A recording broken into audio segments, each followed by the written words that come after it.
I put my camera somewhere else. I kind of wanted to test it out and see how it was going to work. I think I'm going to put it back where it was. Yeah, we're going to put it back where it was. 'Cause I have this little contraption to hold it in. And for me, that seems to work better by this PC. So, my little work area. So we're gonna take that and put that like so, like so. And I'm going to, well, I guess I could leave it inside of there. Welcome in, welcome in. It is Soulful Sunday. If you are new here to the SupaTea podcast show, every Sunday at 3 p.m. sharp, we go into a book and we deep dive people, because health is not just on the outside. Health is not just mental. Health is threefold. It is spiritual, mental, and physical. So here at the SupaTea podcast show, that is what this indigenous mama is promoting: total health. And I like to share the tools that I use to achieve this for myself. And hopefully it will inspire you to do the same and support what you are already doing for yourself. So when you come in, please do tap the screen. That's me talking to the TikTok folks. If you're coming in and you're hanging out, do tap the screen. We are currently in chapter 8.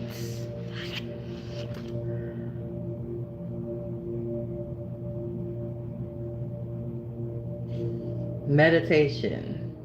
Demystifying the mystical in waves of your future. All right, I'm going to jump right in. In the previous chapter, I wrote about the need to bridge the space between who we really are and the image we present to the world. When we are able to do that, we can take steps towards freeing up the necessary energy to become that ideal self, modeled after some of the great people in the history of the world, such as Gandhi, Joan of Arc. And as I've said, one of the keys to breaking the habit of being yourself is working towards being more observant, whether that entails being more metacognitive, monitoring your thoughts, embracing stillness, or focusing more attention on your behaviors and how elements in your environment might trigger emotional responses. So the big question here is, how do you do all this? In other words, how do you become more observant?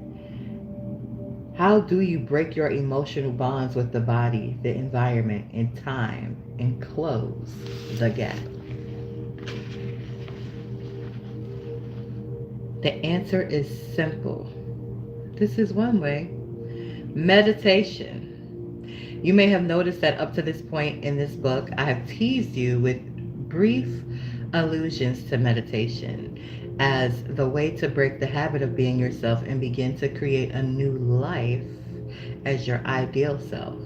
I told you that the information in parts 1 and 2 of this book would prepare you to understand what you will be doing when you apply the meditative steps you will practice in part 3. I'm excited to get to part 3, people. Now it's time to explain the inner workings of the process that I refer to as meditation. When I use the term meditation, an image of a person seated cross-legged in front of a shrine at home, a bearded and gowned yogi sitting in a secluded cave in the Himalayas, or some other visual may come to mind. That individual may be a representative of what you understand is the way to go quiet, empty the mind, focus all of one's attention on a thought, or engage in any of the other variations of the practice of meditation. There are a lot of meditative techniques, but in this book, my wish is to help you produce the most desirable benefit of meditation, being able to access and enter the operating system of the subconscious mind so that you move away from simply being yourself, your thoughts, beliefs, actions, and emotions to observing those things. And then once you're there, to subconsciously reprogram your brain and body to a new mind. When you move from unconsciously producing thoughts, beliefs, actions, and emotions and take control of them through the conscious application of your will, you can unlock the chains of being your old self to become a new self. How you get to the point at which you are able to access that operating system and bring the unconscious into your consciousness is the subject we'll cover through the rest of this book. One definition of meditation: becoming familiar with self. In the Tibetan language, to meditate means to become familiar with. Accordingly, I use the term meditation as a synonym for self-observation as well as self-development. After all, to become familiar with anything, we have to spend some time observing it. Again, the key moment in making any change is going from being it to observing it. Another way to think of this transition is when you go from being a doer to a doer watcher. An easy analogy I can use in that: when athletes or performers, golfers, skiers, swimmers, dancers, singers, or actors want to change something about their technique, most coaches have them watch videotape of themselves. How can you change from an old mode of operation to a new one unless you can see what old and new looks like? It's the same with your old and your new self. How can you stop doing things one way without knowing what that way looks like? I frequently use the term unlearning to describe this phase of changing. This process of becoming familiar with the self works both ways. You need to see the old and the new self. You have to observe yourself so precisely and vigilantly, as I described, that you won't allow any unconscious thought, emotion, or behavior to go unnoticed by you. Since you have the equipment to do this because of the size of your frontal lobe, you can look at yourself and decide what you want to change in order to do a better job in life. Decide to stop being the old you. When you can become conscious of those unconscious aspects of the old, habituated self, rooted in the operating system of the subconscious, you are beginning the process of changing anything about yourself. What steps do you normally take when you get serious about doing something differently? You separate yourself from your external world long enough to think about what to do and not to do. You start becoming aware of many aspects of the old self, and you begin to plan a course of action related to a new self. For example, if you want to become happy, the first step is to stop being unhappy. That is, stop thinking the thoughts that make you unhappy and stop feeling the emotions of pain, sorrow, and bitterness. If you desire to become wealthy, you'll probably decide to stop doing things that make you poor. If you want to be healthy, you'll have to stop living an unhealthy lifestyle. These examples are to show you that first you have to make the decision to stop being the old you to such a degree that you make room for a new personality, thinking, acting, and doing. Therefore, if you eliminate stimuli from your external world by closing your eyes and becoming quiet, which decreases your sensory input, putting your body in a state of stillness and no longer focusing on linear time.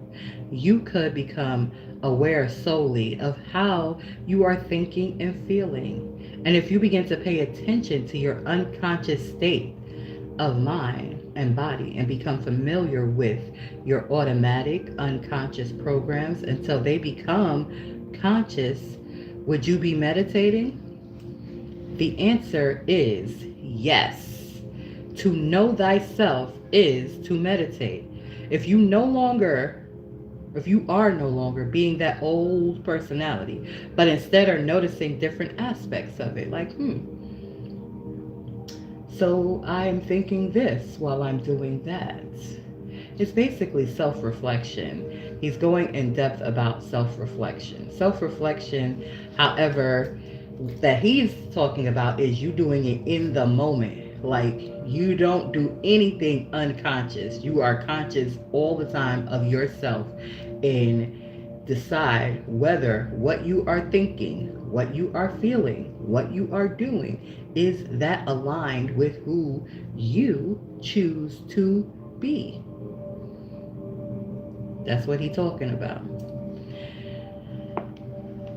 If you are no longer being that old personality, I'm going to start that paragraph again, but instead you're noticing different aspects of it.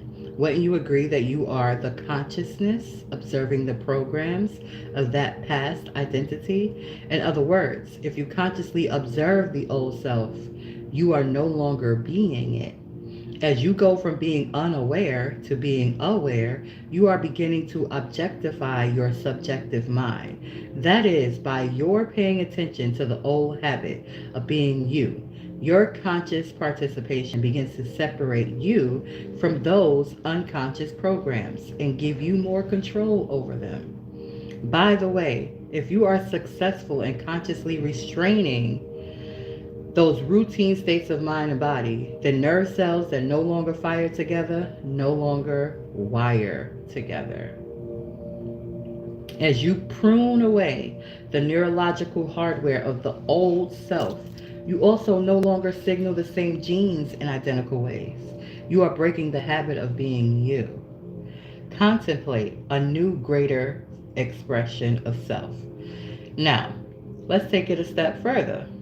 Once you have become familiar with the old self to the extent that no thought, no behavior, and no feeling will cause you to fall unconsciously into previous patterns, you might agree that it would be a good idea to begin to become familiar with the new self.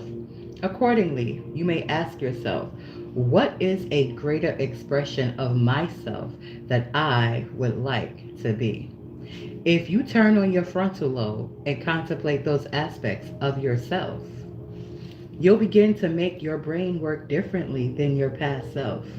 As your frontal lobe, the CEO, entertains that new question, it looks out over the landscape of the rest of the brain and seamlessly combines all of your stored knowledge and experiences into a new model of thought. It helps create an internal representation for you to begin to focus on. This contemplation process builds new neurological networks. As you ponder the fundamental question above, your neurons will begin to fire and wire in new sequences, patterns, and combinations because you are thinking differently. And whenever you make your brain work differently, you're changing your mind. As you plan your actions, speculate on novel possibilities, conjure up innovative ways of being, and dream of new states of mind and body, there will be a moment that the frontal lobe will turn on and lower the volume to the big three. When this happens, the thoughts you are thinking will become an internal experience. You will install new software and hardware programs into your nervous system, and it will appear that the experience of being your new self has already been realized in your brain. And if you repeat this process every day, your ideal will become a familiar state of mind.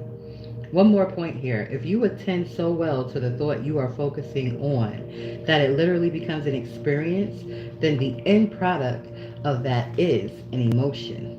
Once that emotion is created, you begin to feel like your new ideal. And that new feeling will start to become familiar.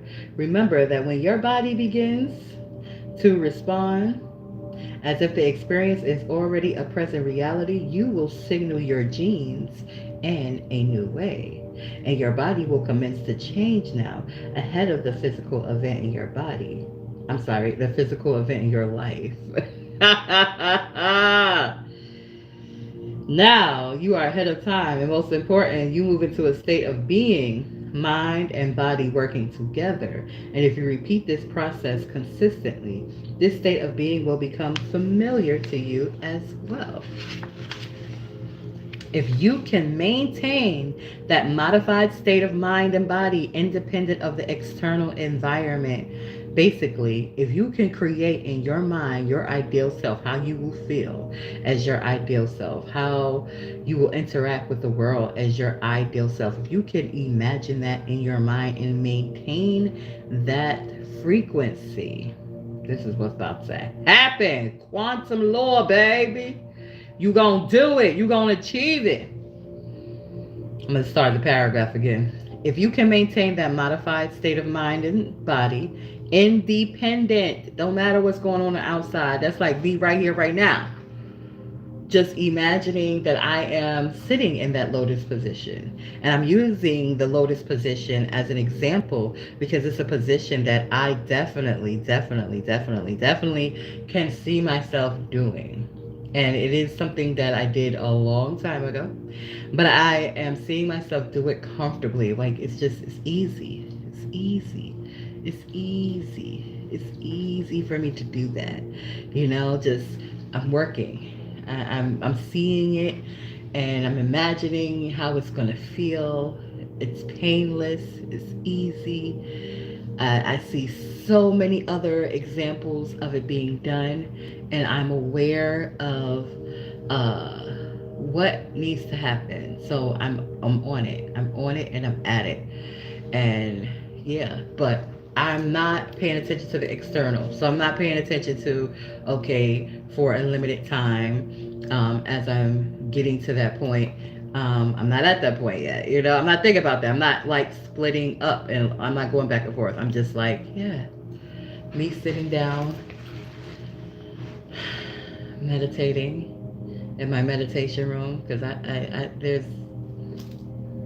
love spaces. I love spaces, and I love my spaces, and I love the opportunity I have now in my space to be so intentional about, okay, this is here, this is there, this is for that space.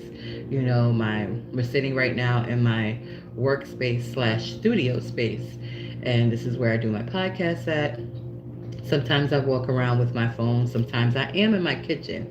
But 85% of the time, I'm sitting right here doing my shows.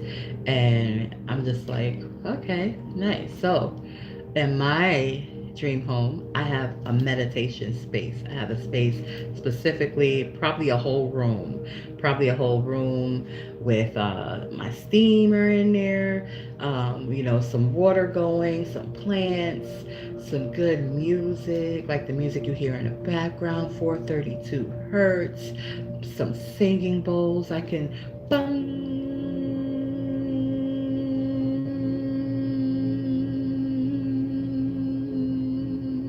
I already have my tuning forks. So yeah, that's me. Everybody is different, and you should create for yourself what you want to create for yourself. But it starts here first. It starts here. It starts here. And this chapter, I love demystifying the mystic. I love it. I love it. I love it. Because these are sciences that everybody. These are steps that everybody can do, and this is a science that everybody can apply to their life. Let's summarize. Oh, if you can maintain that modified state of mind and body independent of the external environment and the body's emotional needs. Ooh, let's read that one back again. I need to see. That's why I had to stop, because I had to come back, because that needed to stick out to me. Let me read that again. If you can maintain that modified state of mind and body independent of the external environment and the body's emotional needs and greater than time, something should show up different in your world. That is quantum law. Let's summarize here. According to our working model of meditation, all you have to do is remind yourself who you no longer want to be until this becomes so familiar that you know your old self. You know the thoughts, you know the behaviors and emotions connected to the old you that you want to change, to the extent that you unfire and unwire the old mind away and no longer signal the same genes in the same ways. Then you repeatedly contemplate who you do want to be. As a result, you will fire and wire new levels of mind to which you will emotionally and genetically condition the body until they become familiar and second nature to you. That is change. A second definition of meditation, cultivating self. Beside its meaning, intubation, to meditate, in Sanskrit, it means to cultivate self. I especially like this definition because of the metaphorical possibilities it offers. For example, gardening or agriculture. When you cultivate the soil, you take the packed down earth that has been lying fallow for a while and you churn it up with a spade or other implement. You expose new dirt and nutrients, making it easier for seeds to germinate and for tender shoots to take root. Cultivation may also require you to remove plants from the previous season, attend to weeds that went unnoticed, thus, and remove any rocks that rose to the surface by natural sifting. Thus, last season's plants might represent your past creations derived from the thoughts, actions, and emotions that define the old familiar you. Weeds could signify long-standing attitudes, beliefs, or perceptions about yourself that are subconsciously undermining your efforts, which you hadn't noticed because you were too distracted by other things. And the rocks can symbolize your many layers of personal blocks and limitation, which naturally rise to the surface over time and block your growth. All these need tending to so you can make room to plant a new garden in your mind. Otherwise, if you planted a new garden or crop without proper preparation, it would yield little fruit. My hope is that you understand by now that it is impossible to create any new future when you are rooted in your past. Woo-wee. You have to clear away the old vestiges of the garden of your mind before you can cultivate a new self by planting the seeds of new thoughts and behaviors and emotions that create a new life. The other key thing is to ensure that this doesn't happen haphazardly. We're not talking about plants in the wild, which scatter seeds roughshod over the ground with some tiny percentage of them eventually coming to fruition. Instead, to cultivate requires making conscious decisions. When to till the soil, when to plant, what to plant, how each of these items planted will work in harmony with the others, how much water and fertilizer to mix in, and so forth. Planning and preparation are essential to the success of the endeavor. This requires our daily mindful attention. Similarly, When we talk about someone cultivating an interest in a particular subject, we mean that he has thoughtfully researched that area of interest. Also, a cultivated person is someone who has carefully chosen what to expose herself to and who has amassed a breadth of knowledge and experience. Mm.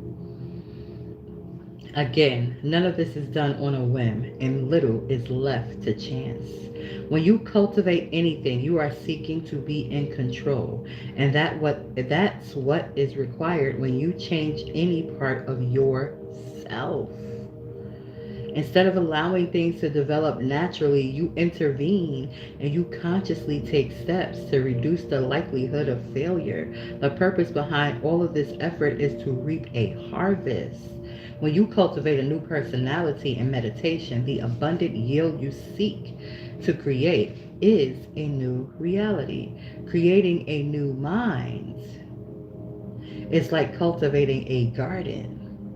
The manifestations you produce from the garden of your mind will be just like crops from the earth's soil. So tend well. The meditative process for change. Move from the unconscious to the conscious. To sum up the meditative process, you have to break the habit of being yourself and reinvent a new self. Lose your mind and create a new one. Prune synaptic connections and nurture new ones. Unmemorize past emotions and recondition the body to a new mind and emotions. And let go of the past and create a new future. The biological model of change. The familiar past and the new future. So the familiar past, you got to be unlearning that. Let it go. You got to be breaking the habit of being who you've been being. You got to be pruning synaptic connections because you have programmed that old self into your mind. So a lot of things you're doing automatically, you're not even really thinking about. I had a moment today. I had a reaction. FedEx called me early this morning about like 7:30 asking me instructions on delivery. So I said, okay. It really wasn't FedEx. I don't think they were FedEx. Because when I called back, it went to somebody's cell phone. So I don't know. Maybe it was somebody from the store. They should have just said, I'm calling from Walgreens. So I knew where the delivery was coming from because I'm expecting several packages. So anyway, I get the call. I tell them, listen, the only instructions is to give me a call when you're downstairs. Right? And they were like, okay, cool. That was like 7 something. Now it's 11 o'clock and my phone I've been on the whole morning. I did some lives here on TikTok. I did some content creating, then my phone needed to be charged. So I put it in my room and I plugged it up and I didn't even think about it. And something urged me around like 11:10 to pick it up and I had a text message from FedEx and I was just like, I asked you guys to call. And then when I looked, I realized, oh, I did have a missed call. So, all right, my ringer is low now. So, anyway, I go downstairs and I'm calling.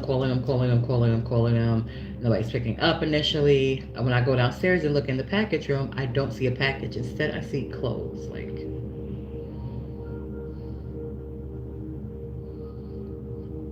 gotta love the people.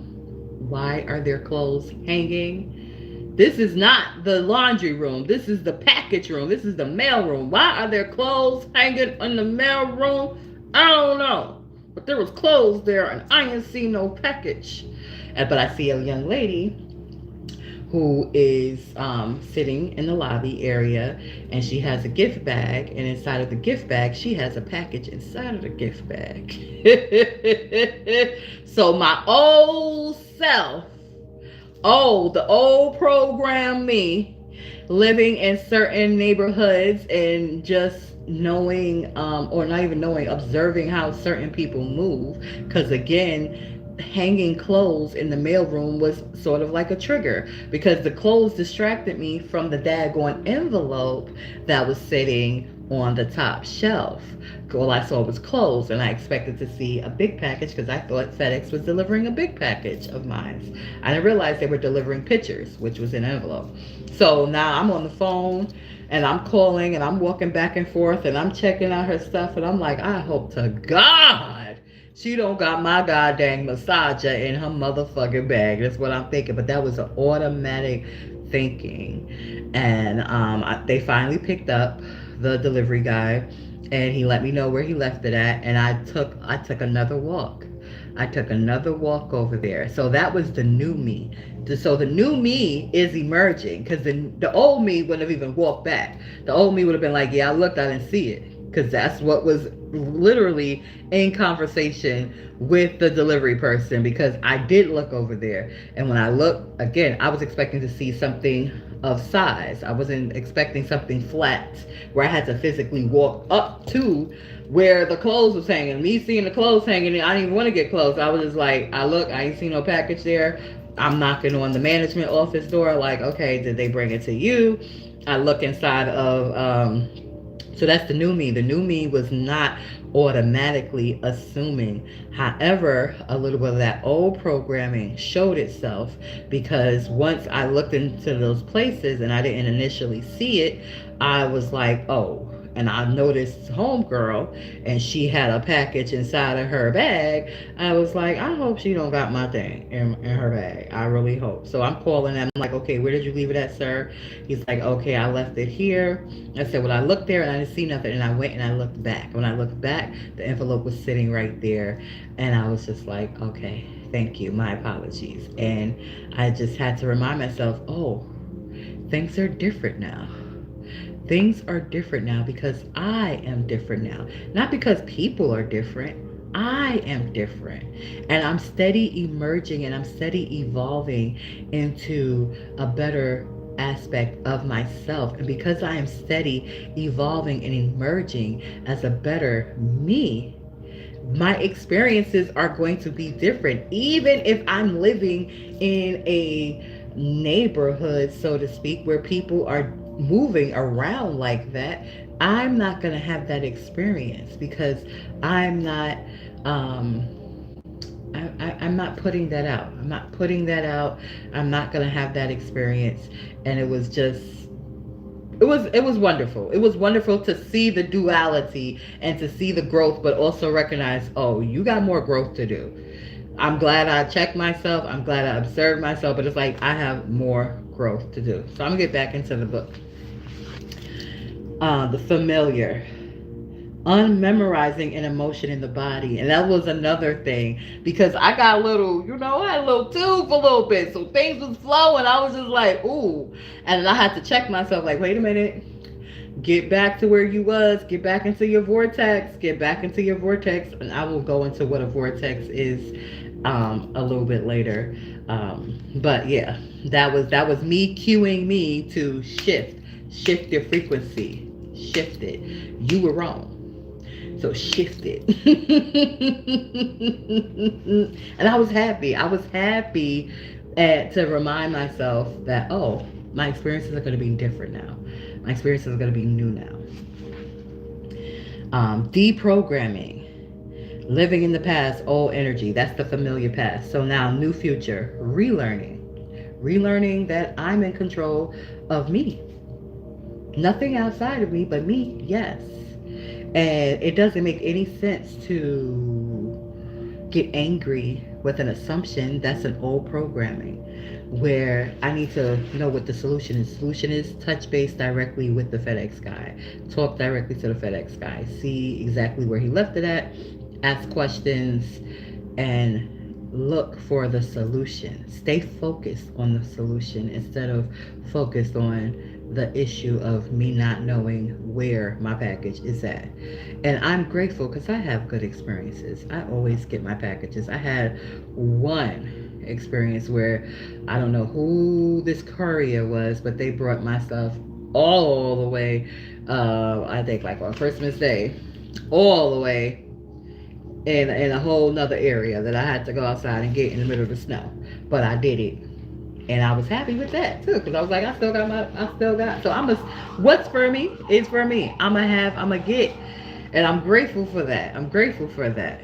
Um, so yeah, that was the experience with the package. Reinventing a new self, not jumping to conclusions right away. I'm speaking for myself, and I'm just using that as one example. There's many examples. Sprouting new connections in the body, firing and wiring new thoughts, reconditioning the body to a new mind and emotion. For example, around Christmas time, when my package was delivered to the wrong location, I went to that location and I knocked on the door and I got my package. And to me, that was an opportunity to put a new program in my mind, like, oh, people are not the same as they used to be. Their mindsets are shifting around me. And I'm grateful that they did that because I really, really wanted my other baggage. And these are just examples, for your own experience.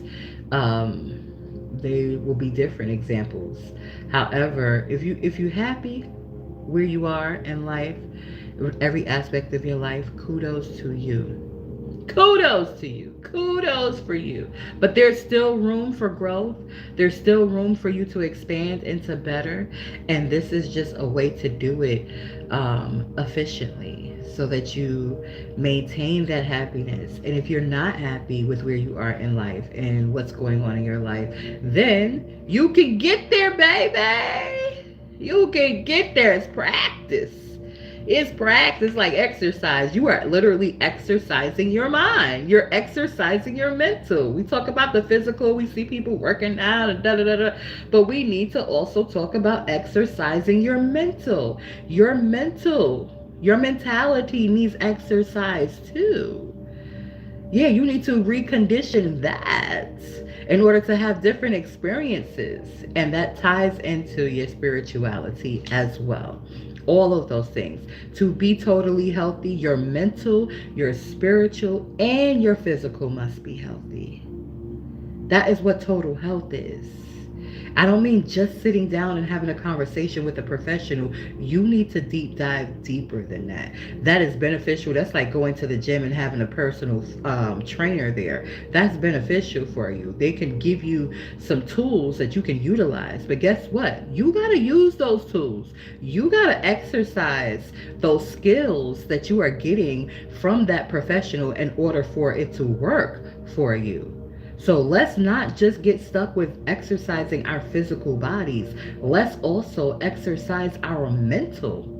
Let's exercise our mental more so than our physical, okay?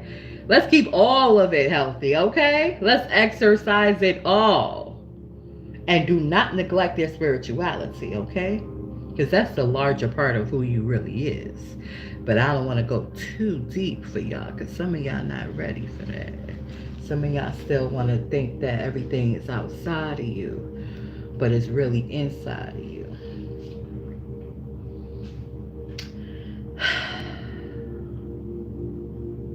To sum up the meditative process, you have to break the habit of being yourself and reinvent a new self. Lose the old mind and create a new one. Prune synaptic connections and nurture new ones. Unmemorize past emotions, unmemorize it, and recondition the body to a new mind and new emotions. And let go. Let it go. Let it go. Can't hold me back anymore. Let it go. Let it go.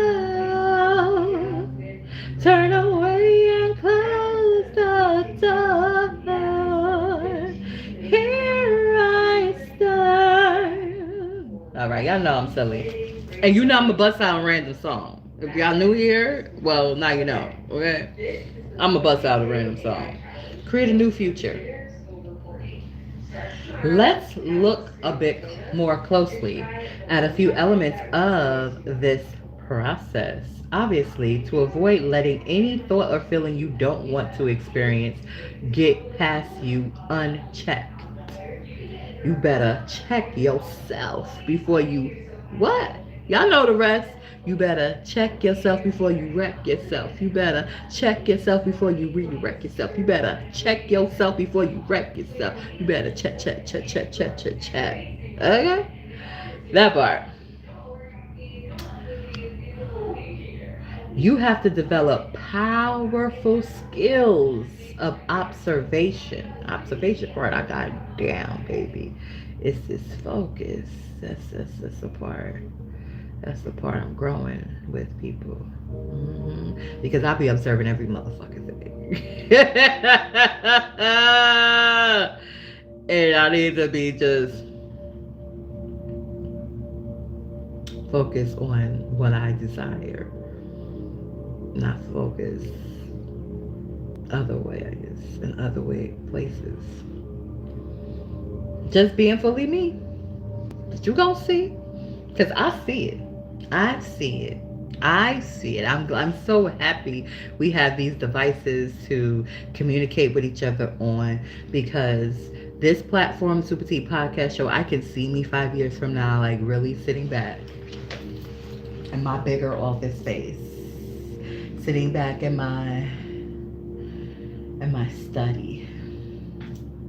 Because a girl gonna get her cherry wood study, okay? I'm having it.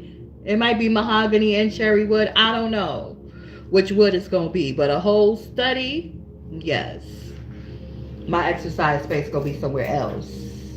My study is gonna be that space I come into and I gather my thoughts, and I do business, I take care of phone calls, I check my emails, all that good stuff.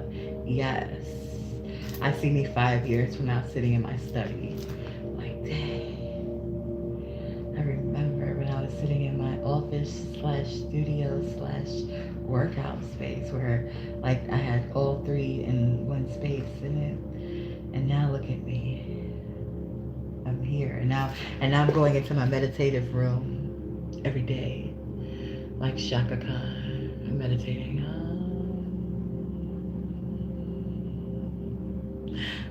I'm surprised she didn't do no full moon, what you call it. Anyway. Anywho. Let's get back to the book. Obviously, to avoid letting any thought or feeling you don't want to experience get past you unchecked, you have to develop powerful skills of observation and focus. We humans have limited ability to focus and to absorb input, but we can be much better at it than we normally are in our more unconscious state.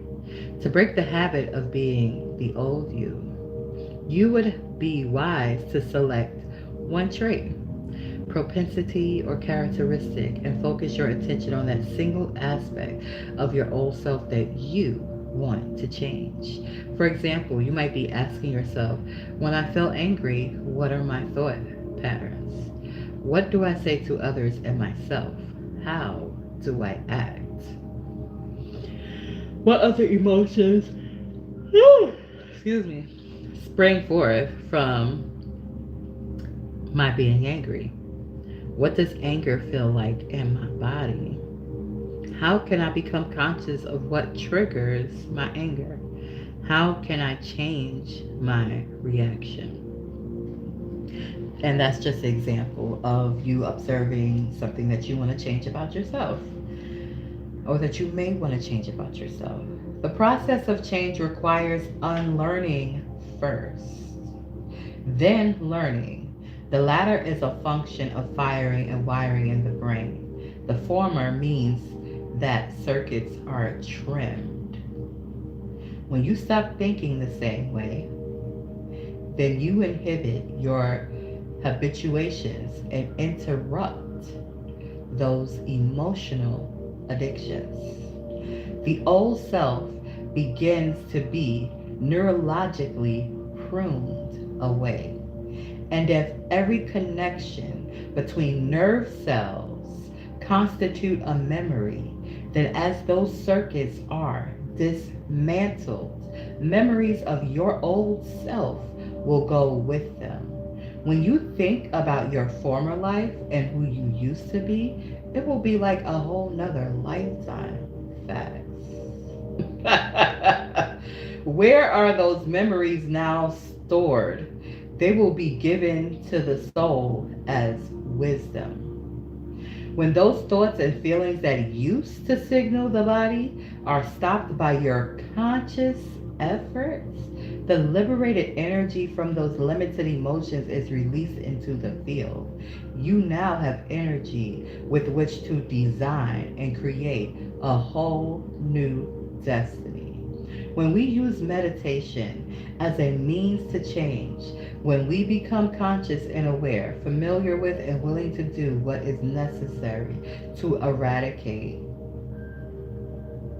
an undesirable trait and cultivate a desired one, we're doing what mystics have been doing for centuries.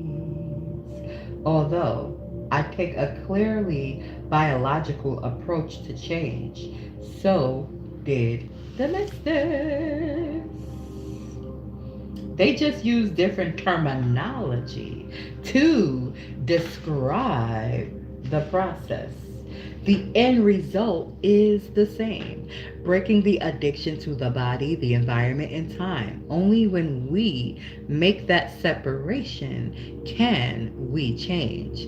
Only when we think greater than the big three can we truly live independent to them and reestablish dominion over how we think and feel on a daily basis.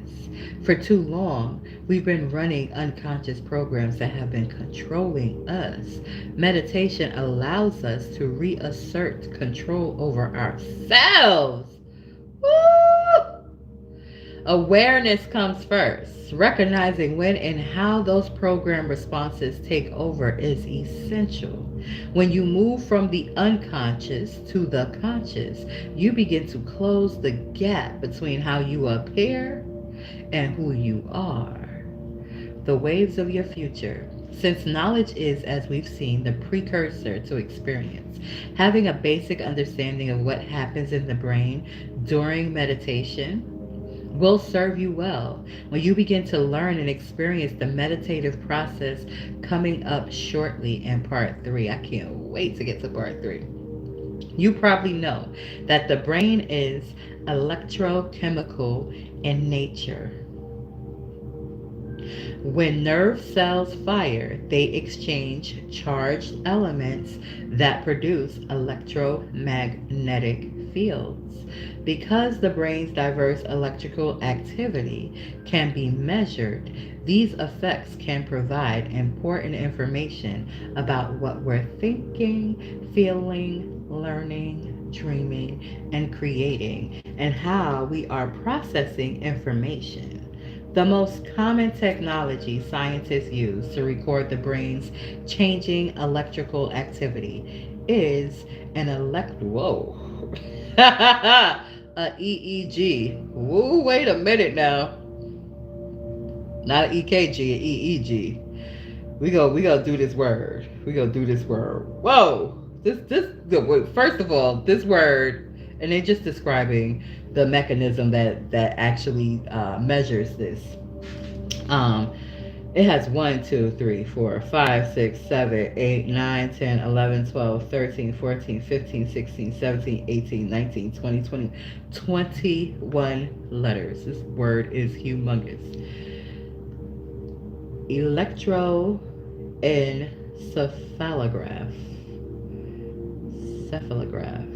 Electroencephalograph. Okay, that. EEG. EEG. They use an EEG machine to measure the electromagnetic frequencies coming from your brain. Research has discovered a wide scope of brain wave frequencies in humans, ranging from the very low level of activity found in deep sleep, delta waves, to a twilight state between deep sleep and wakefulness, theta, to the creative imaginative state, alpha, to higher frequencies seen during conscious thought, beta waves, to the highest frequency recorded, gamma waves, seen in elevated states of consciousness. To help you better understand your journey into meditation, I'm going to give you an overview of how each of these states relates to you. Once you know what all of these domains are, you will be more adept at knowing when you are in the brainwave state where the ego tries in vain to change the ego. God knows I've been there, haven't we all? And when you are in the brainwave state that is the fertile ground of true change.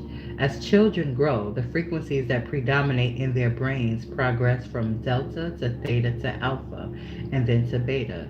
Our job in meditation is to become like a child, moving from beta to alpha to theta. 2 for the adept or mystic, delta. So understanding the progression of brainwave changes during human development can help demystify the process of how we experience meditation. Delta. Between birth and 2 years old, the human brain functions primarily in the lowest brainwave levels from 0.5 to 4 cycles per second. This range of electromagnetic activity is known as delta waves. Adults in deep sleep are in delta. This explains why a newborn usually can't remain awake for more than a few minutes at a time, and why even with their eyes open, young babies can be asleep. When 1-year-olds are awake, they're still primarily in delta because they function primarily from their subconscious. Information from the outside world enters their brains with little editing, critical thinking, or judgment taking place. The thinking brain, the neocortex or conscious mind, is operating at very low levels at this point. Theta. From about ages 2 to 5 or 6, a child begins to demonstrate slightly higher EEG patterns.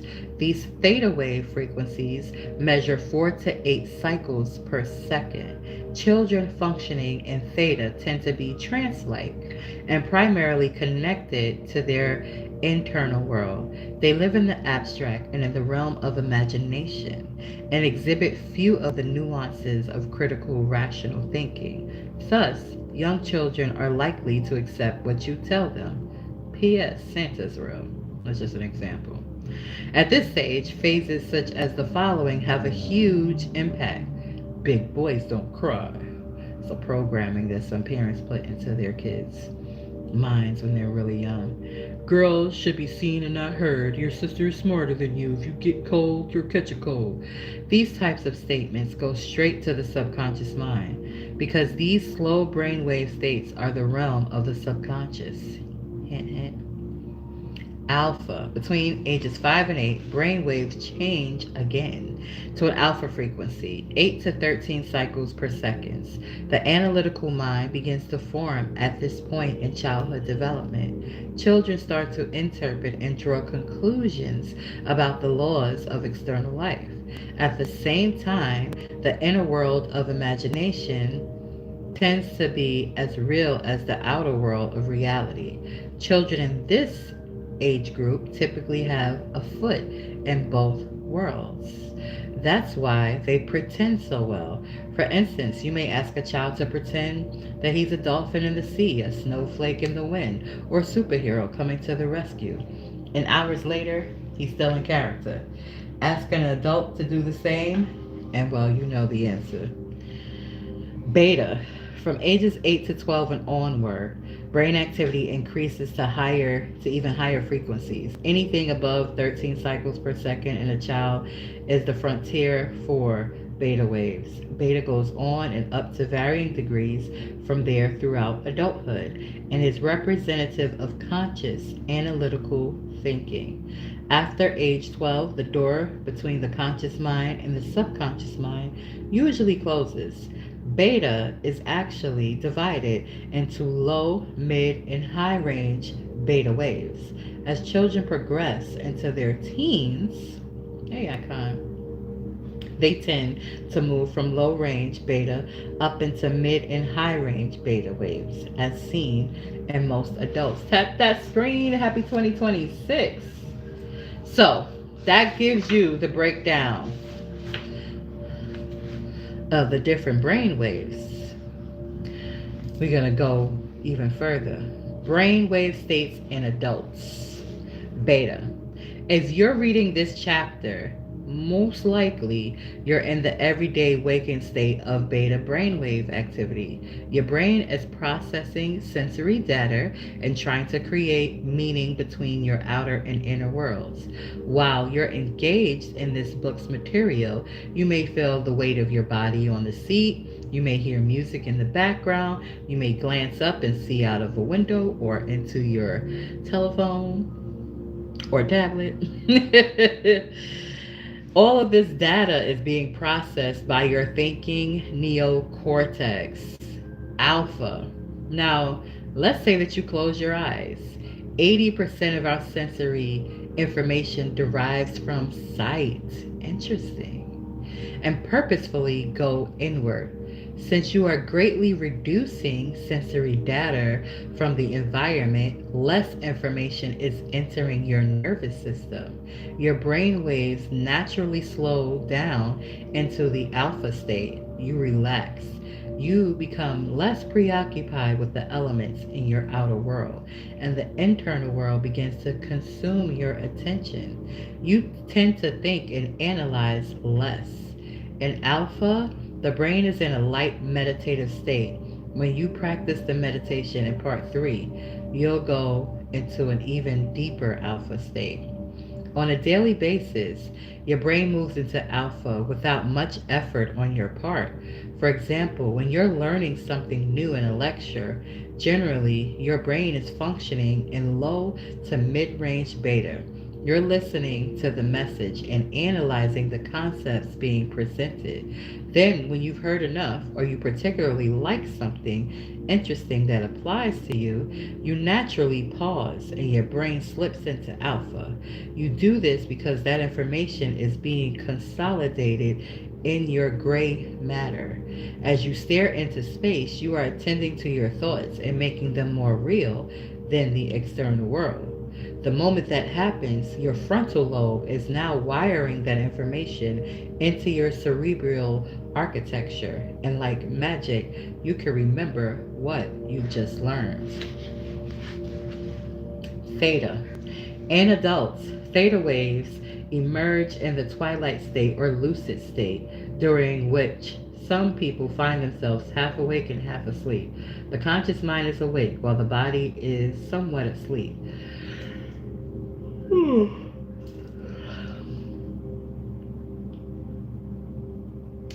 This is a state where a hypnotherapist can access the subconscious mind. In theta, we are more programmable because there's no veil between the conscious and subconscious minds. Delta, for most of us, delta waves are representative of deep sleep. In this realm, there is very little conscious awareness, and the body is restoring itself.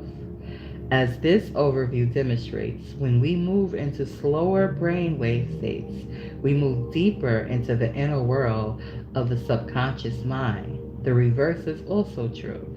As we move into higher brainwave states, the more we become conscious and attend to the external world.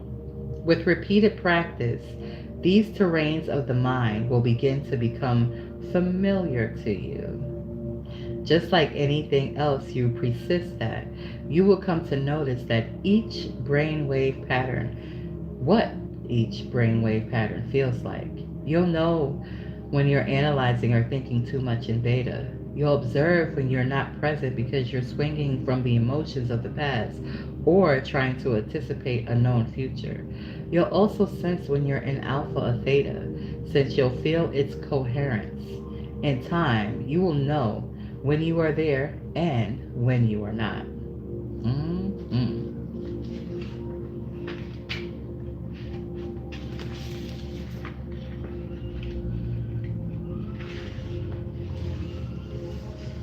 And there's a small diaphragm here. I know TikTok really doesn't give me any do any justice showing the diaphragm, so I recommend you go over to my YouTube channel, which is also recording, and it just shows the frequencies between beta, alpha, theta, delta, and gamma. Gamma being the top. What should be the... Oh. Why is gamma at the bottom? Gamma is the fastest brain wave of all. It says gamma is more compressed and has a smaller amplitude compared to the other four types of brain waves. So although their cycles per second is similar to high range beta, there's no exact correlation. Having high amounts of coherent gamma activity in the brain is usually linked to elevated states of mind such as happiness, compassion, and even increased awareness. Okay. Which usually entails better memory formation. This is a heightened level of consciousness that people tend to describe as having a transcendent or peak experience. For our purposes, think of gamma as the side effect of a shift in consciousness. Okay.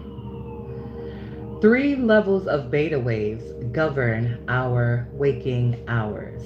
Since we spend most of our conscious waking day with our attention on the external environment and functioning in beta, let's talk about the 3 levels of these brainwave patterns. This understanding will facilitate moving from beta to alpha and ultimately to theta in the meditative state. Low range beta, that's number 1, is defined as relaxed, interested attention ranging from 13 to 15 hertz cycles per second. If you are enjoying reading a book and are familiar with the material, your brain will probably be firing in low beta because you are paying a certain degree of attention without any vigilance. 2. Mid-range beta is produced during focused attention on sustained external stimuli. Learning is a good example. If I were to test you on what you read while enjoying that book in low beta, you would have to perk up a bit. And thus, there will be more neurocortical activity such as analytical thinking. Mid-beta operates between 16 and 22 hertz. With mid-range beta and even low-range beta to some extent, these frequencies reflect our conscious or rational thinking and our alertness. If my phone looks like it's shaking, it's because I'm tapping the screen. Yes, I'm over here in TikTok world tapping the screen, people. That's not necessary here in YouTube land, and I'm so grateful for that. But anyway, let's get back to the book. With mid-range beta and even low-range beta to some extent, these frequencies reflect our conscious or rational thinking and our alertness. They are results of the neocortex taking in stimuli from the environment through all of our senses and assembling the information into a package to create a level of mind. As you can imagine, with this focus on what we're seeing, hearing, tasting, feeling, and smelling, comes a great deal of complexity and activity within the brain to produce that level of stimulation. High range beta is number 3. It's characterized by any brainwave pattern from 22 to 50 hertz. High beta patterns are observed during stressful situations where those nasty survival chemicals are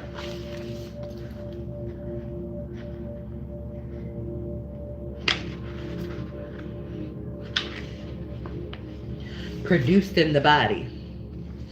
Maintaining this sustained focus in such a high arousal state is not the type of focused attention we use to learn, create, dream, problem solve, or even heal. In truth, we could say that the brain in high beta is functioning with too much focused concentration. The mind is too amped up and the body is too stimulated to be in any semblance of order. When you're in high beta, you know for now that you're probably focusing on something too much and it's hard to stop.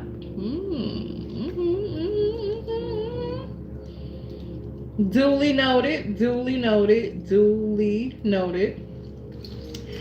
High beta is a short-term survival mechanism, a long-term source of stress and imbalance. What?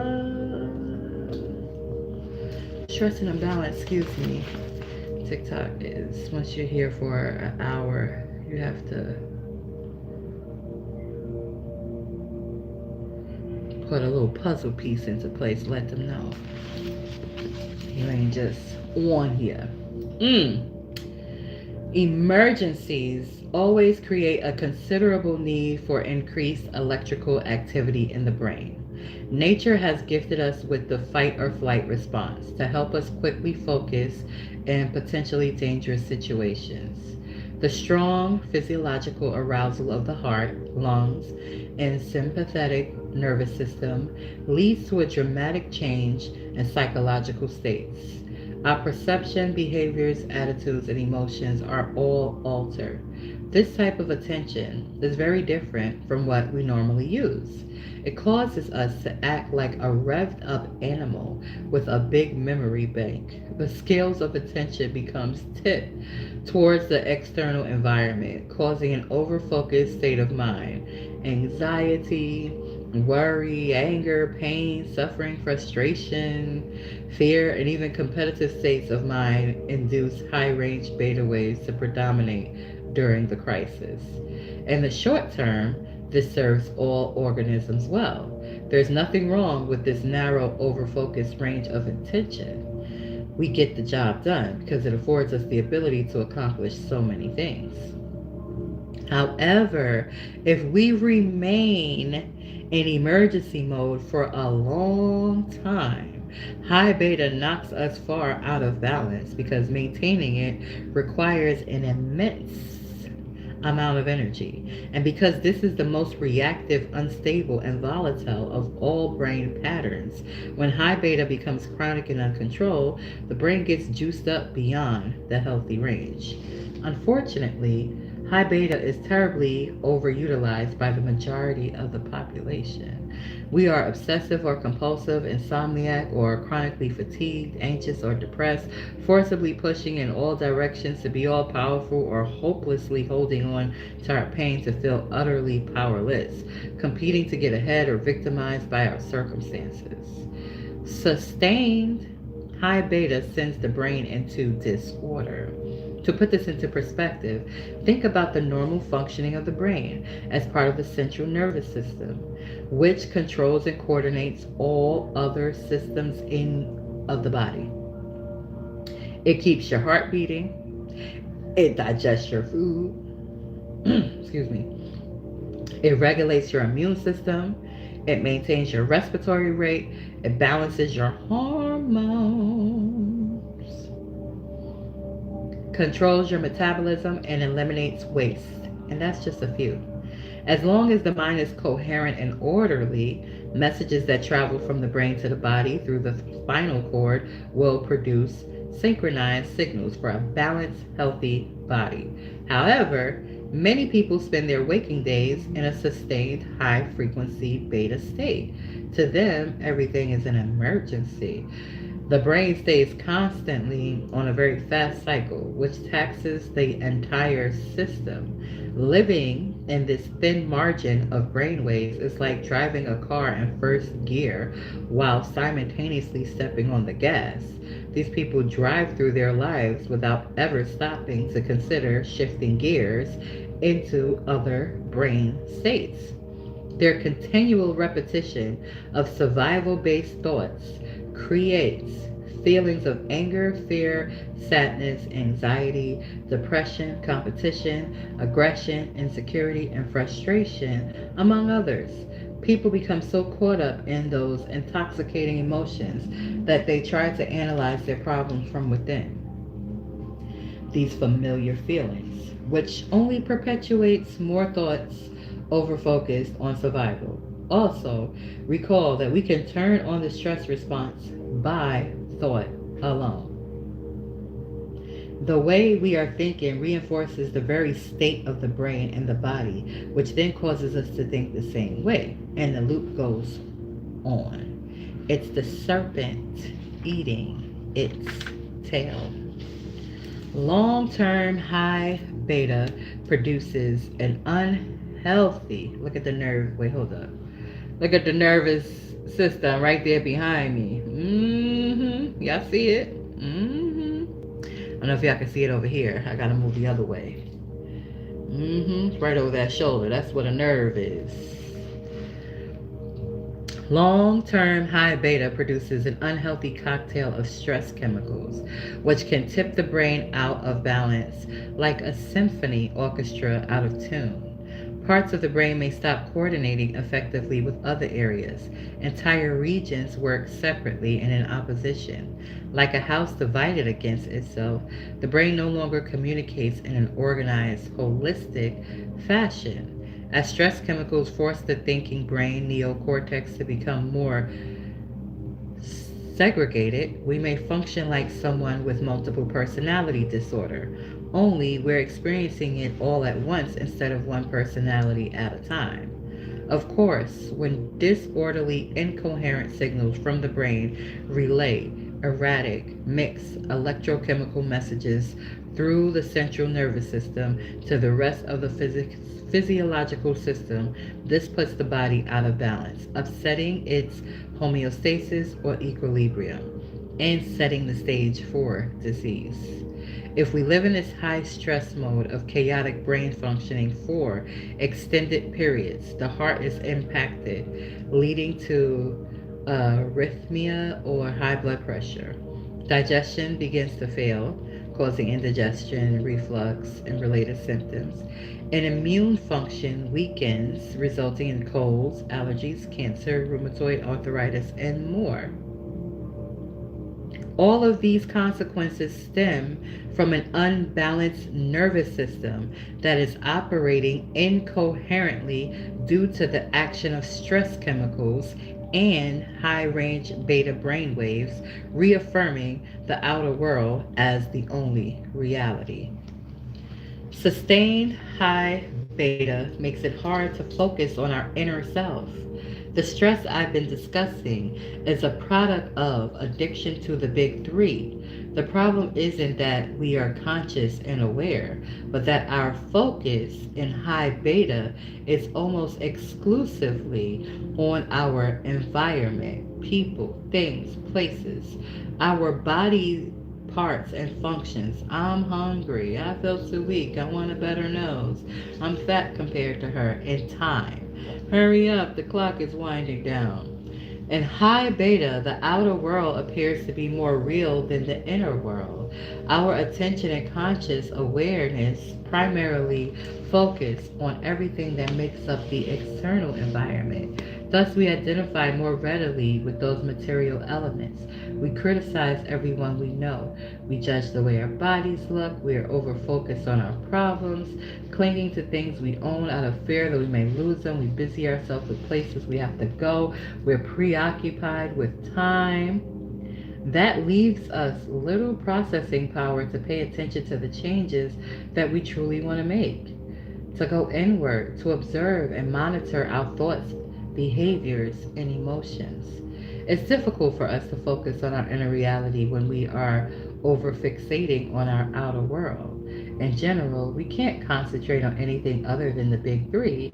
We can't open our minds beyond the boundaries of our narrow focus, and we obsess about problems rather than thinking about solutions. Why does it take such effort to let go of the external and go within?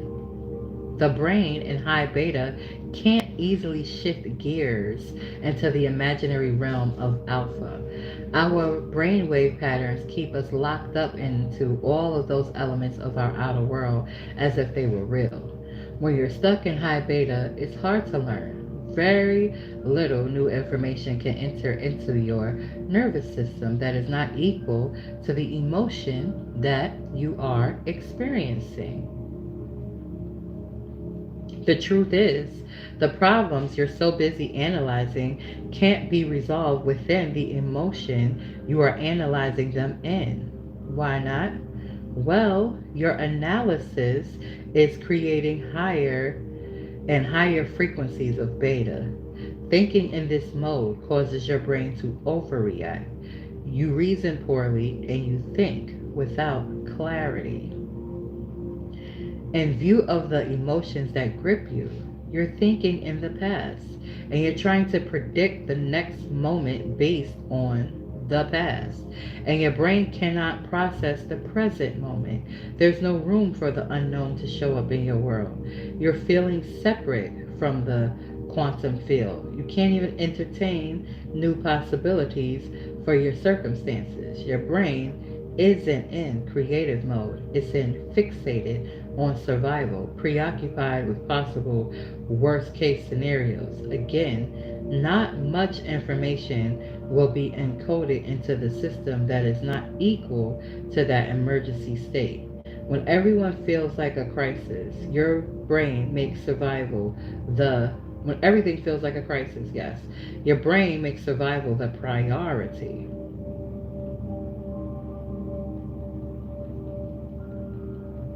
Brandon, I don't know what you're talking about, but welcome into the SupaTea podcast show. Please tap the screen and look at the daily gift and the daily goal. Little cat up there.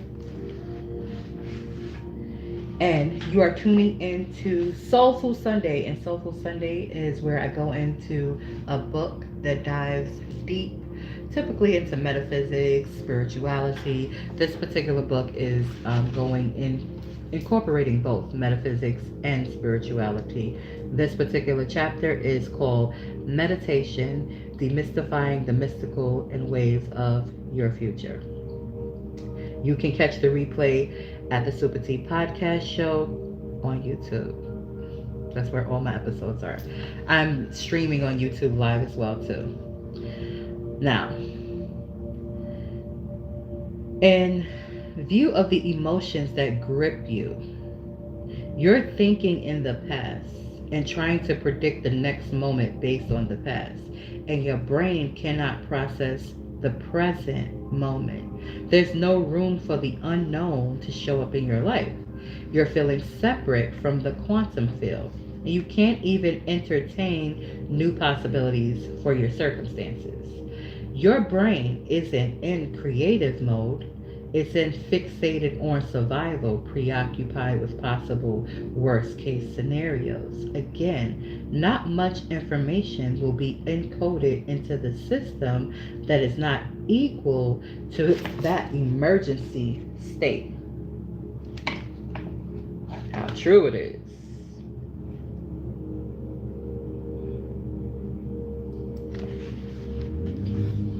When everything feels like a crisis, your brain makes survival the priority, not learning or creating. It's not time for growth, it's time for survival, an emergency.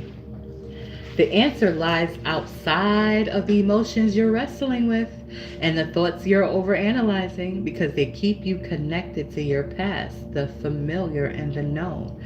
Solving your problems begin with getting beyond those familiar feelings and replacing your scattered focus on the big three with a more orderly mode of thinking. High beta incoherent signals produce scattered thoughts.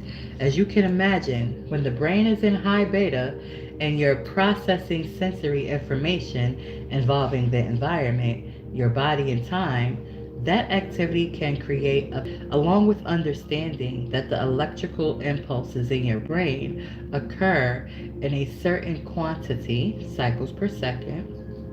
It's also important to be aware of the quality of the signal. Just as the discussion of quantum showed how vital it is to send a coherent signal into the field to indicate your intended future outcome. The same coherence is essential to your thinking and your brainwaves. At any one time, when you're in the beta range of frequencies, one of the big three will have more of your attention. If you're thinking about being late, your emphasis is on time. That thought is sending a higher frequency wave through your neocortex. Of course, you're also aware and therefore sending electromagnetic impulses related to your body and the environment. It's just that in the case of the latter two, you're sending different wave patterns with a lower frequency through the neocortex. Your time-focused brain waves may look, he drew, this diaphragm looked like he drew it. Okay, let's see if my ring light is going to. So the first one is time, right? Time focused brain waves. Then environment focused brain waves might look like the second one, right? This you gotta bear with me because I'm using the mirror. So when I go to my left, it goes to the right. When I go to my right, it goes to the left on the phone. So that's interesting. So yeah, this is just different examples. I'm gonna also show it here on my YouTube because I can show it more clearly there. Oh, well, actually that works actually good like this. So this is the time. This is the one with the environment. What's this one? Your body's focus might look like, what is this? Brain waves. Your body focus. So focus on your body. And what's this one down here? Your fractured attention caused by trying to focus simultaneously on the big three. So one is time, one is environment, one is body. So it's fractured because you're trying to focus simultaneously on all of the big three. Will then produce a brain wave pattern that looks a bit scrambled. It look a bit scrambled. It look a bit scrambled. Okay. As you can see, let's explain what's going on in the world today. As you can see, those three different patterns together during stress produces an incoherent signal in high beta mode. If you're anything like me, you've had experiences when that last drawing represents how your thoughts felt. Scattered. When we are plugged into all three dimensions, the environment, the body, and time, the brain tries to integrate their varied frequencies and wave patterns. That takes up an enormous amount of processor time and space. If we can eliminate our focus on any one of those, the pattern that emerges will be more coherent and we will be able to process them. Here is a way for you to know if you're in a beta state, if you're constantly analyzing. I call this being an analytical mind. You are in beta. You're not able to enter into the subconscious mind. The expression paralyzed by analysis is an apt one here. Well, that's what's happening to us when we live most of our lives in that beta range. Only time we aren't there is when we're sleeping. Then we're in the delta range of brainwave activity. Now you might be thinking, but you said that we needed to be aware. We need to become familiar with our thoughts, feelings, patterns, or responses, and so forth. Doesn't that require analysis? Actually, awareness can exist outside of analysis. When you are aware, you may think, I'm feeling angry. When you are analyzing, you go beyond that simple observation to add, why is this page taking so long to load? Who designed this stupid website? Why is it that whenever I'm in a hurry, like now when I'm trying to get a movie list, the internet connection is so slow? Awareness, as I mean it to be practiced here, is simply noticing, watching a thought or feeling, and then moving on. Moving on, moving on. Just keep moving. Ooh. A working model of meditation. Now that we've covered some basics about brain waves in children and adults, this foundation will provide a working model. See the next 5 figures to help you understand the meditative process. Let's start with figure 8E on the next page. Thanks to the research into children's brainwave patterns, we know that when we are born, we are completely in the realm of the subconscious. All right, the early mind. Ba-da-ba-ba-ba. Ain't nothing in it. Now let's take a look at figure 8, the developing mind. They have little pluses and minuses inside of a similar circle diagram. Those plus and minus signs represent how the developing child's mind learns from positive and negative identifications and associations that give rise to habits and behaviors. Here's an example of positive identification. When an infant is hungry or uncomfortable, she cries out, making an effort to communicate in order to get her mother's attention. As the nurturing parent responds by feeding the child or changing her diaper, the infant makes an important connection between her inner and outer worlds. It only takes a few repetitions before she learns to associate crying out with being fed or being comfortable. It becomes a behavior. A good example of a negative association is when a 2-year-old puts his finger on a hot stove. He learns very quickly to identify the object he sees externally, the stove, with the pain he's feeling internally. And after a few tries, he's learned a valuable lesson. And that could work another way too. Because say that there's a child and there's not a nurturing parent. And so the child is screaming out, but they're not being responded to. That child learns that behavior too, like not to ask for freaking help when they need help, because ain't nobody gonna come and help them. Just putting it out there. Let's get back to the book though. In both examples, we can say that the moment the child notices an internal chemical change in the body, the brain perks up and pays attention to whatever it was in the outer environment that caused this alteration, be it pleasure or pain.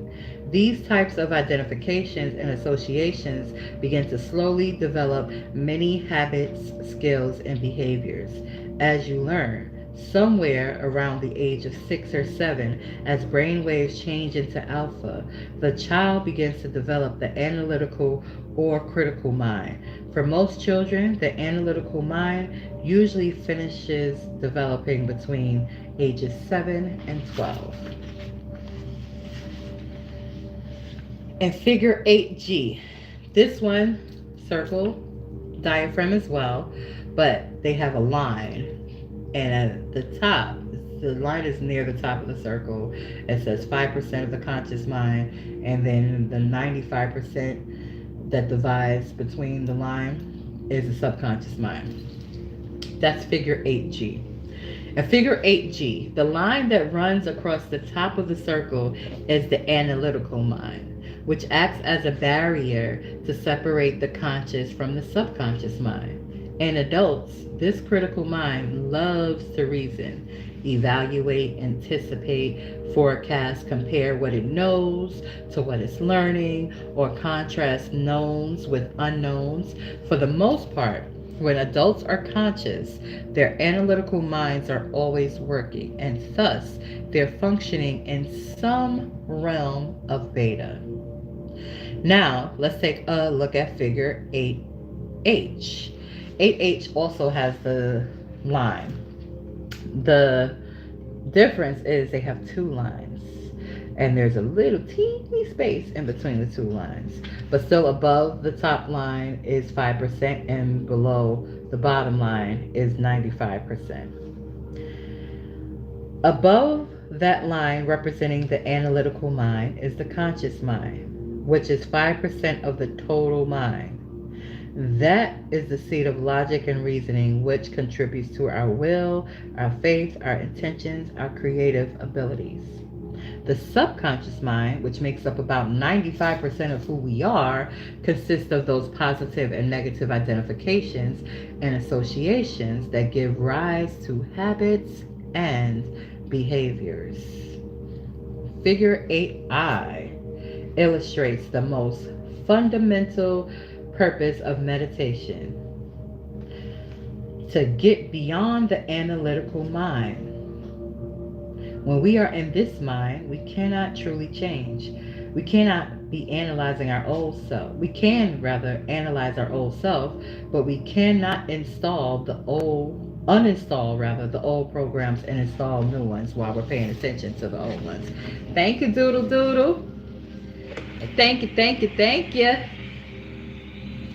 Meditation opens the door between the conscious and subconscious minds. We meditate to enter the operating systems of the subconscious, where all of those unwanted habits and behaviors reside, and we change them to more productive modes to support us in our lives. So meditation, I'm going to show this last diaphragm. Hopefully it's shown on here. This last diaphragm is like you basically, let's see, if I move back some. It's the circle. It still has the lines, right? This top line is the analytical. Below is the conscious rather. And below is the subconscious. But you want to weigh into the subconscious, which means you are making intentional efforts through the act of meditation to open up your consciousness and allow yourself to receive information in regards to making the positive changes that you want to make for yourself. Let's examine how you can learn to change gears and access other brainwave states so that you can go beyond your association with the body, the environment, and time. You can naturally slow down the high-speed vigilance of the brain and body with some marijuana. No, I don't say that here. It does not say that in this book. Thank you for the hearts, girl. Thank you, thank you. I'm gonna be serious. You can naturally slow down the high-speed vigilance of the brain and body into a more relaxed, orderly, systemized pattern of brain waves. Thus, it is quite possible to consciously alter your brain waves from that high-frequency beta state into alpha, theta. You can train yourself to move up and down the scale of brain waves. As you do, you will open doors to true personal change. You trespass beyond the common type of thinking that is fueled by reactions to being in survival mode. You're entering the realm of the subconscious. During meditation, you transcend the feelings of the body. And you're no longer at the mercy of the environment, and you lose track of time. You forget about you as an identity as you close your eyes. The input from the outside world rather is reduced, and your neocortex has less to think about and analyze. As a result, the analytical mind begins to become subdued. An electrical activity in the neocortex quiets down. Then, when you restfully pay attention, concentrate and focus in a relaxed manner, you automatically activate the frontal lobe, which reduces synaptic firing in the rest of the neocortex. Therefore, you lower the volume to the circuits in the brain that process time and space. This allows your brain waves to naturally slow down to alpha.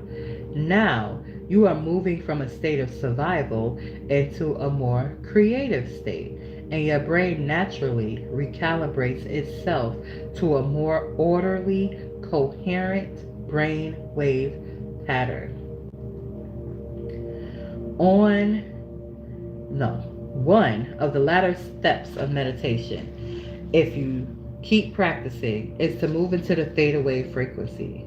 When your body is asleep, but your mind is awake, this is magical land. You're now in a deeper system of the subconscious and able to immediately change those negative associations to more positive ones. It's important to remember that if you have conditioned the body to become the mind and your body is somewhat asleep while your mind is awake, you can say that there is no more resistance from the body-mind. In theta, the body is no longer in control, and you are free to dream, change subconscious programs, and finally create from a totally unobstructed place. Once the body is no longer running the mind, the servant is no longer the master, and you are working in a realm of true power. You're like a child again, entering the kingdom of heaven. When you go to sleep, you pass through the spectrum of brainwave states from beta to alpha to theta to delta. Likewise, when you wake up in the morning, you naturally rise from delta to theta to alpha to beta, returning to conscious awareness. When you come to your senses from the netherworld, you remember who you are, the problems in your life, the person sleeping next to you, the house you own, where you live, and presto. By association, you're back in beta as the same you. Some people fall very quickly through these levels, like a stale ball dropping from the top of a building. Their body's so fatigued that the natural progression down the ladder to the subconscious states happen too rapidly. Others cannot shift gears to naturally progress down the ladder into sleep. They're hyper-focused on the cues in their life that reinforce their addictive mental and emotional state. They become insomniacs. They may take drugs that chemically alter the brain and sedate the body. Either way, sleep problems may indicate that the brain and the mind are out of synchronicity. The best time to meditate, morning and evening, when the door to the subconscious opens. As a result of normal daily changes in brain chemistry, alternatively, the brain produces serotonin, primarily a daytime neurotransmitter that makes you alert, and melatonin, the nighttime neurotransmitter that begins to relax you for sleep. There are two times when the door to the subconscious mind's open: when you go to bed at night and when you wake up in the morning. So it's a good idea to meditate in the morning or the evening, because it will be easier to slip into a state of alpha or theta. I like to wake up early to begin the process, because while I'm still a bit dreamy, I'm still an alpha. I personally like to create from a clean slate. Others prefer the late evening. They know that the body, which was in control during the day, is now too tired to be the mind. They can create without any effort by drawing out the alpha phase and even entering into theta while they're still awake. Meditation during the middle of the day might be difficult, especially if you work in a busy office, manage a house full of kids who demand your undivided attention, or involved in activities that require high-end concentration. At such times, you might be in middle to high beta, and it may take some effort to slip through the door.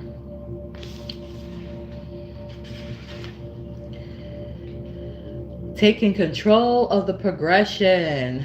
I'm just moving this body around, people, because I've been sitting for over an hour, and gotta keep everything flowing. I got a good mind to get on my vibration plate and read the rest of this book. I got a good mind to do that. But then I don't know how I will turn my tablet around to really catch me. So I'm gonna stay right here and just move this body. All right, taking control of the progression into meditation. Inward contemplative practices retrain the mind, body, and brain to become present. Instead of being stressed in anticipation of some future event that you are obsessing about, meditation also lifts the anchor of the body, mind out of the past and frees you from the emotions that keep you hooked to the same familiar life. The object in meditation is to fall like a feather down from the top of a building, slowly and steadily. You first train yourself to let your body initially relax, but keep your mind focused. Once you begin to master the skill, the ultimate goal is to let your body fall asleep while your mind stays awake or active. Here is the progression. If waking consciousness is beta, from low to high, depending on your levels of stress, once you sit up straight to keep your spine direct, close your eyes. Take a series of conscious breaths and go inward. You will naturally switch from the sympathetic nervous system to the parasympathetic. Oh, I got tongue tied there. Parasympathetic nervous system. You will change your psychology from the emergency protection system, fight, fright, or flight, to the internal protection system for long-term building projects, growth, and repair. As the body relaxes, your brain wave patterns will naturally begin to move to alpha. If done properly, meditation will shift your brain to a more coherent and orderly wave pattern. You will go from focusing on the big three, becoming nobody, no thing, and no time. Now you will feel connected, whole, and balanced, and you experience healthier, elevated emotions of trust, joy, and inspiration. Orchestrating for coherence.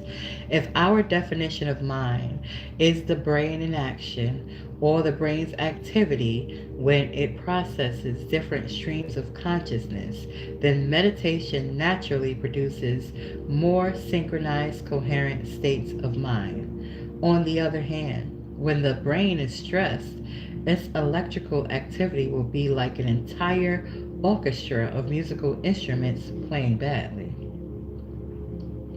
The mind will be out of rhythm, out of balance, and out of tune. Your job is to play a masterpiece. If you persist with this band of disorderly, egocentric, self-important members who think that their individual musical instruments need to be heard above all others, and if you insist that they work together and follow your lead, there will come a moment when they will surrender to you as their leader and will act as a team.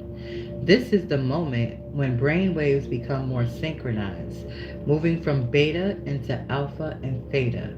More individual circuits start communicating in an orderly fashion and process a more coherent mind. Your awareness shifts from narrow-minded, over-focused, obsessive, compartmentalized survival thinking to thoughts that are more open, relaxed, holistic, present, orderly, creative, and simple. This is the natural state of being we are supposed to live by. Take a look at coherence, or what is called synchrony, the state where the brain is working in harmony. Think of it like this: what syncs together links together. I feel whole, I love my life, I am spontaneous, I feel clear, I trust the universe. It's sending out a very, very, again, see if we just see it here. Very, very clear waves versus the ones that's scattered all over the place. It's going bucka, bucka, bucka, bucka, bucka, bucka, bucka, bucka, bucka, bucka, bucka, bucka, bucka. That part. This orderly, new, synchronized signal to the body from the brain organizes all of the diverse systems into homeostasis. The cardiovascular system, digestive system, immune system, and so on all move into coherence as well. As the nervous system recalibrates itself, all of the enormous energy that was needed for survival can now be used for creation. The body begins to heal. For example, Jose, a man at one of my lectures, told me about one of his first times doing a meditation back in his 20s. In those days, he had 10 olive-sized warts on his left hand. He was so embarrassed by them that he often hid that hand in his pocket. One day, someone gave Jose a book on meditation. That book instructed him to simply focus on his breath and allow his mind to expand beyond the barriers of his body. One night before bed, he decided to try the process. In a matter of moments, he went from an over-focused, concentrated state to a more expanded, open, focused state.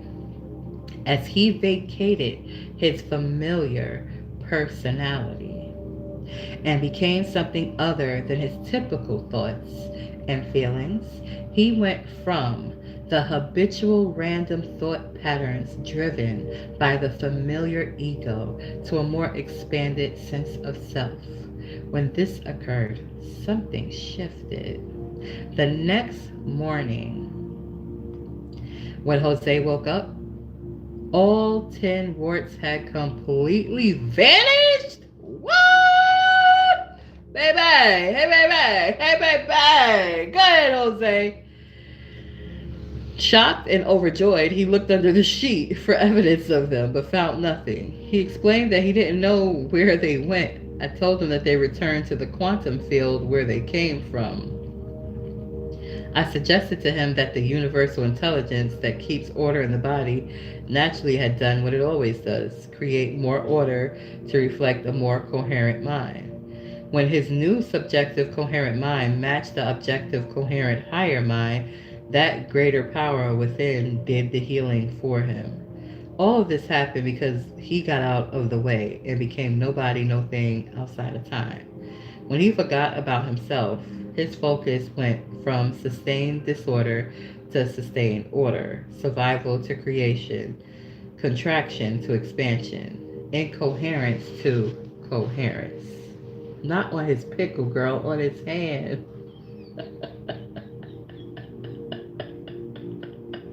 When did you come back?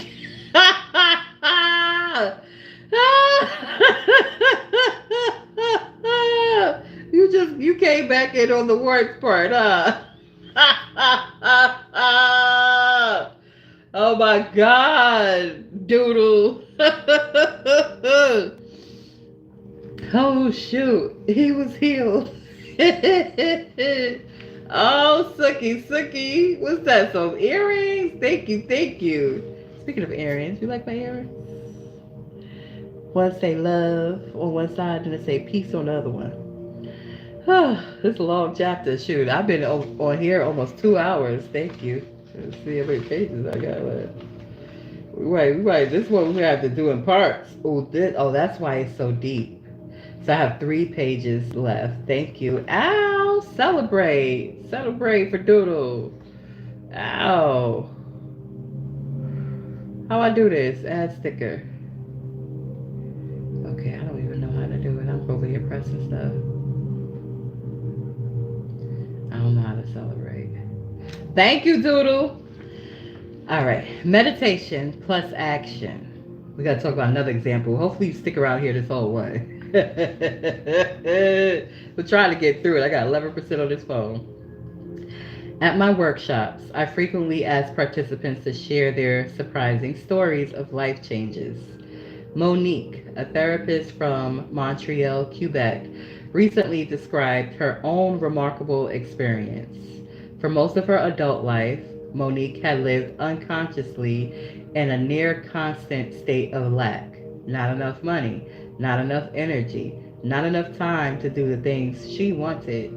Now she was going through a particularly rough patch. Her office rent had risen considerably. Her house couldn't accommodate an office. She and her husband couldn't afford to send their son to the college of his choice. Their washer needed replacing, and the shaky economy had forced several clients to stop seeing her. One day, while doing the meditation you will learn in this book and pondering her life choices, Monique realized that she couldn't keep doing what she normally did, hunker down and weather the storm with a pseudo-positive woe is me but things could be worse mentality. She recognized that she'd always made decisions or sought solutions to problems from a perspective of lack of time, lack of money, and of energy. She had memorized that state of being. Lack became her personality. The epitome of inertia. She tended to let the chips fall where they may. Ironically, Monique had worked with her clients to overcome these very traits and to be more proactive and less reactive. With great resolve, she decided to change her personality. No longer would she let life trample her and allow things just to happen to her.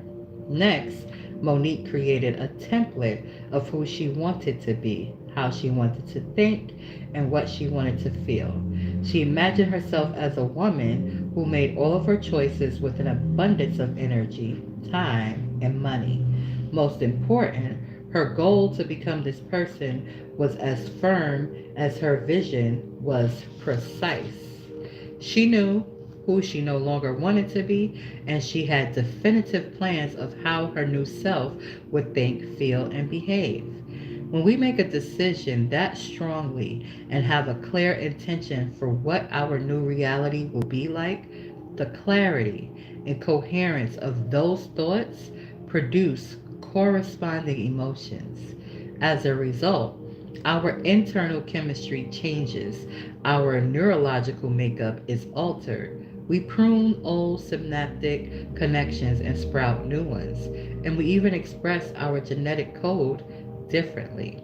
Monique began to live her life from the perspective of someone who had plenty of money, who had abundant energy, and whose every need was met. She felt wonderful. Certainly, not all the problems from her catalog of worries went away, but she was becoming better at living from a different mindset. Several weeks after making that firm decision, Monique was working with her last client of the day. This woman, who had grown up in France, reminisced how every month her parents had purchased a ticket in the French lottery, a tradition that she had continued. As Monique drove home that evening, she wasn't thinking about the lottery. She never played it, believed that with her limited financial resources, such an expenditure was frivolous. Stopping for gas, she went inside to pay, and there on the counter were lottery cards for various games. On impulse, recognizing that the new Monique, who lived in abundance, could afford to take a chance on winning, she purchased a ticket. By the time Monique had stopped at a local pizzeria for a carry-out dinner and arrived home, the lottery had slipped her mind. Grabbing the pizza, she discovered some grease had soaked through the box, stuck to the lottery card, and stained the passenger seat. She set the box on the dining table with the ticket alongside it. She told her family to start eating without her and that she'd be in the garage tending to the grease stain. While she was scrubbing away rather, her husband came running out. "You won't believe it! Your lottery ticket is a winner!" Now, you'll recall that when the quantum field responds, it does so in a way that one couldn't predict. Perhaps you're thinking, of course, she won millions and lived happily ever after. Not exactly. She won 53K. Was she happy? Astounded is more like it, because the couple owed exactly 53K in credit card and auto loan debt. Monique relayed her excitement in telling us that story, but she shyly admitted that next time, instead of holding the intention that all her needs were met, she chose to imagine they were met, and then some. What Monique's story illustrates is the power of creating a new state of being. She couldn't do that just by imagining that she was a new person. She had to put that new self into action. The old Monique wouldn't have bought a lottery ticket. Her new personality aligned her behavior to match her objective, and the field responded in an entirely unexpected yet perfectly appropriate way. Because Monique developed a new personality who seized opportunities and acted differently. She experienced new and better results in her life. New personality, new personal reality. You don't have to win the lottery to change your life, of course, but you do have to make the decision to stop being your old self, enter into the operating system where those unconscious programs exist, and then formulate a clear design for a new one. Oh, it's got another gift. Thank you, Pearls. Thank you, Tina, for sticking around. Before I wrap up this chapter, I want to bring up a reference and involve your brain. Namely, Buddhist monks who were studied at the University of Wisconsin at Madison. These super meditators could go into a state of coherent brain waves well beyond what most of us are capable of. When they meditated on thoughts of loving kindness and compassion, the coherence of the signal they were putting out were nearly off the charts, probably similar to those who's walking cross country right now. Every morning during the study, they meditated while researchers monitored their brainwave activity. After that, they were sent out onto campus and into town to do what they wished: visit museums, go to shops, or what have you. After they returned to the research center, they underwent brain scans again without first going back into meditation. Amazingly, despite not meditating throughout the day and being subjected to the incoherent, chaotic signals that the external world exposes us all to, they maintained the same coherent brain pattern they had achieved in meditation. Most of us, when faced with the profusion and confusion of stimuli what the external world produces, retreat into survival mode. That's what happened to me earlier, looking for my daggone package. It manufactures a chemical of stress. And I don't know if I was in that state long enough to manufacture that chemical, but if you look at my replay on YouTube, you'll hear more about it. Uh, Instead, our goal is to become more like those monks. If we can produce coherent signal patterns, these synchronous waves every day, we'll find that the coherence of signal manifests into something tangible. In time, if you can repeatedly create internal coherence like those monks did, you too may walk into the external environment and no longer suffer the same self-limiting effects of its disruptive stimuli. And because of that, you won't experience the knee-jerk reactions that formerly force you to return to the old, familiar self that you're so eager to change. By persisting with meditation and creating coherence within, you will not only remove a lot of the negative physical conditions that plague your body, but you can also progress towards the ideal self you've envisioned. Your inner coherence can counteract negative reactionary emotional states and allow you to unmemorize the behaviors, thoughts, and feelings that make them up. Once you've gotten to a neural empty state, it is far easier to engage a heightened one, like compassion. It's easier to bring in pure joy or love or gratitude or any of the elevated emotional states. That's true because those emotions are already profoundly coherent. And when you've moved through the meditative process and produce a brain wave state that reflects this purity, then you will begin to overcome the body, the environment, and time, which once produced your self-limiting emotional states. They will no longer control you. Instead, you will control them. I'm gonna put this to use. Put this to use with these legs of mine. Now they are improving because I am working on them, but I have not added this tool, like utilizing meditation for that exactly. I've utilized meditation for other things, but not for my physical body improvements. So I think this is a good opportunity and a good time for me to add this tool to my toolbox and utilize it. We're at the last page of this chapter. Having embodied knowledge, you are prepared for experience. You have now equipped yourself with the knowledge necessary to move on to the meditation discussed in part 3, with full understanding of what you're doing. Ooh, my phone is on 5%. Okay, thank you, Doodoo. I love you. I'm gonna cut this one off because it will shut right off in the middle of my thing, and that's not what I want to do. My bad.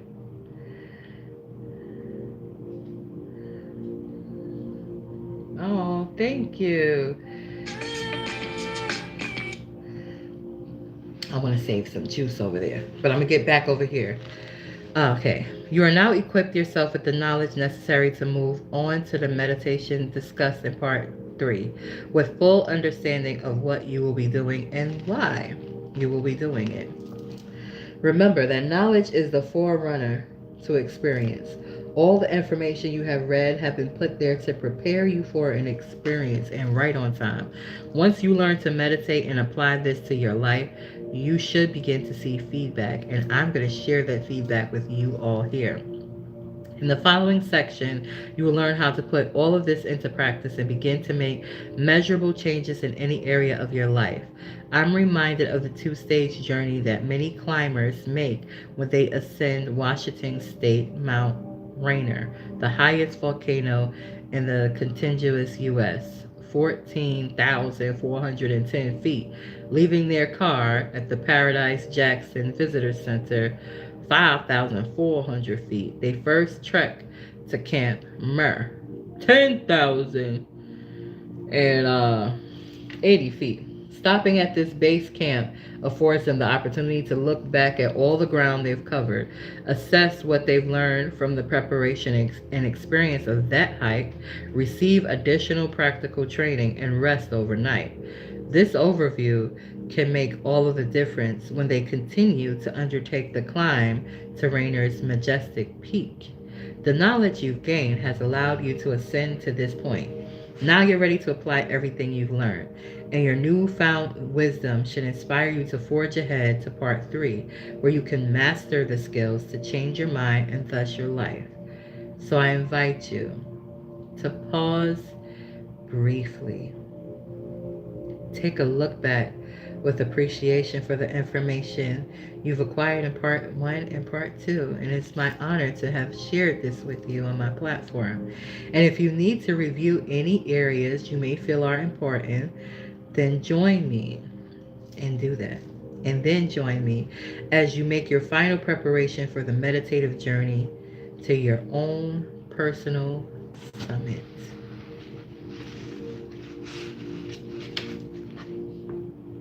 And that is the end of part 2.